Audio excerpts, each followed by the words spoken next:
Now, when we're talking about word stress, we're talking about words with more than one syllable. So how do you know the number of syllables a word has? The clue is to count the vowel sounds. Let me show you something.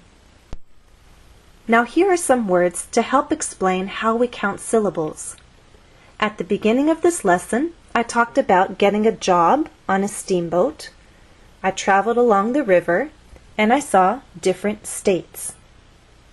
To count the syllables, we're going to count vowel sounds. In this first word, job, there is one vowel sound, ah. In phonetic transcriptions, looks like that. So one vowel sound, one syllable. Next word, steamboat. How many vowel sounds? E, O. Phonetic transcriptions, E, O. So we have two syllables. Two vowel sounds, two syllables. These first two words remind you that a vowel sound can be spelled with one letter or sometimes spelled with two. Let's look at the second word, river. How many vowel sounds? Two. I, Two vowel sounds, two syllables. States. How many vowel sounds? One. A. This word reminds you that sometimes you may see a vowel, but it's silent. E is often a silent vowel. One vowel sound, one syllable. And down here, the word different. In very slow, careful speech, and especially formal speech, you might get this pronunciation, different. But often in fast speech, you lose that middle sound and you get different. So again, how do you know the number of syllables a word has? You can look in a dictionary and also listen to how people use the word. Most Americans say this word with two vowel sounds, I and A. So in fast speech, you get different.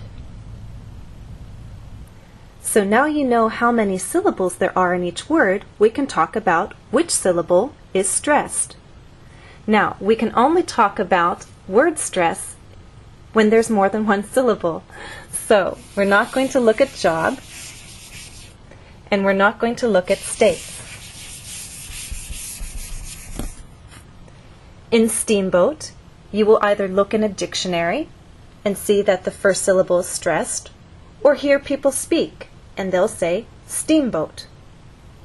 River, you'll either hear people speak or you'll look in a dictionary and understand that the first syllable is stressed, river.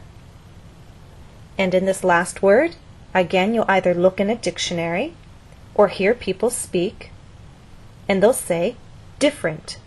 Stress on the first syllable.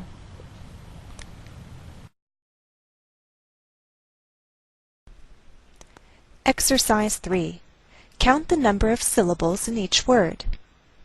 Here's an example. Look at the word and say it out loud. The word is travel. How many syllables?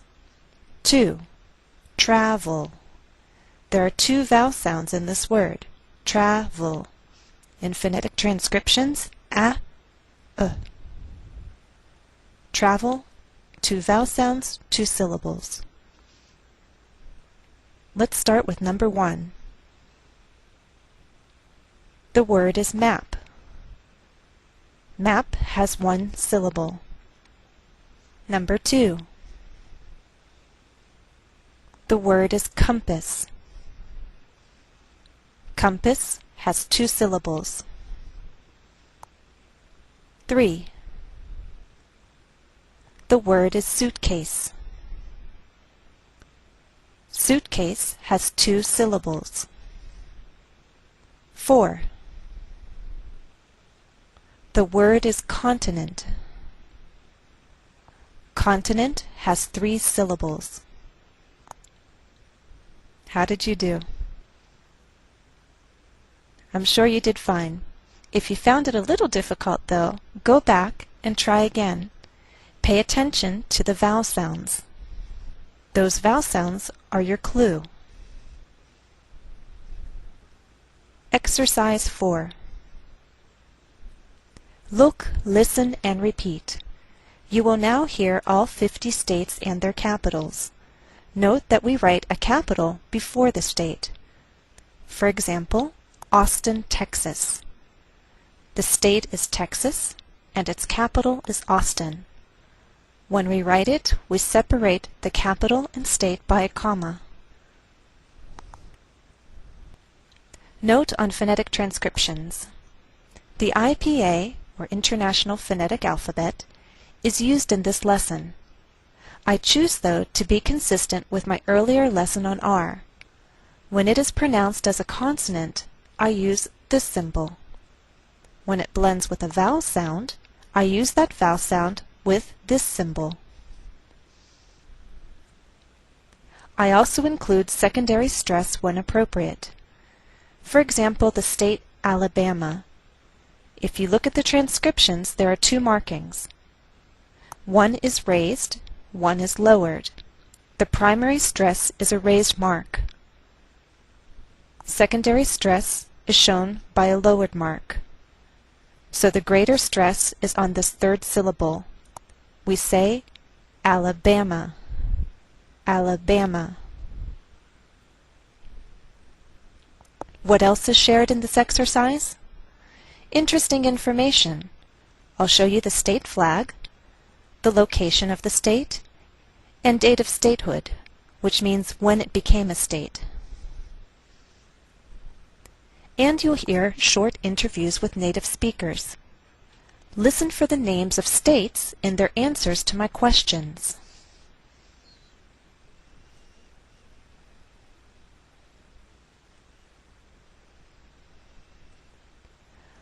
Montgomery, Alabama. Juneau, Alaska. Phoenix, Arizona. Now, not all sources will agree with my transcriptions for the state here, but I choose to use these transcriptions because I feel they most closely reflect the most common pronunciation among Americans. Again, we say Phoenix, Arizona. Little Rock, Arkansas.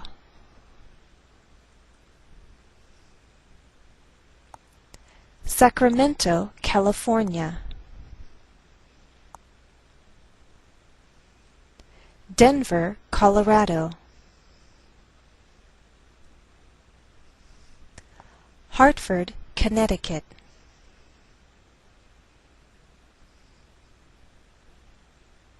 Dover, Delaware.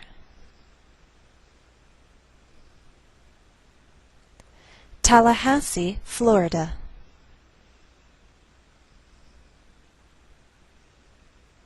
Atlanta, Georgia.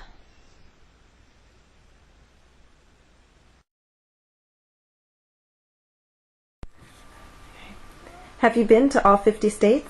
No, I haven't been to all 50 states, about 23. Wow.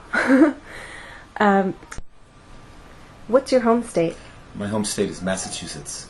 What's the capital of Massachusetts? Boston, Massachusetts. Can you tell me some vacation states? Sure. New Hampshire, Maine, Vermont. I've spent time in New York, North Carolina, South Carolina, Florida. Is there a state you'd like to visit in the future? I'd actually like to visit Alaska. Why? I'd like to see the glacier. I'd like to see Mount McKinley or Denali, whichever you prefer to call it. And I've never been to the Pacific Ocean, so I think I'd like to see that as well. Have you traveled to the South? I've traveled a number of times. Which states have you been to? Virginia, West Virginia, Maryland, North Carolina, South Carolina, Georgia, Florida, Louisiana. I've never been to Mississippi, Alabama, or Arkansas. I consider them southern states. I've been to Tennessee. I've never been to Kentucky. So I think those are most of the southern states. I think I have only missed 4 of what I consider southern states. Which state do you think is the most beautiful state? It's a toss-up between Maine and North Carolina for me. Have you been to Washington? Washington, D.C. or Washington State? Either. Washington, D.C., yes. Washington State, no. Mm-hmm.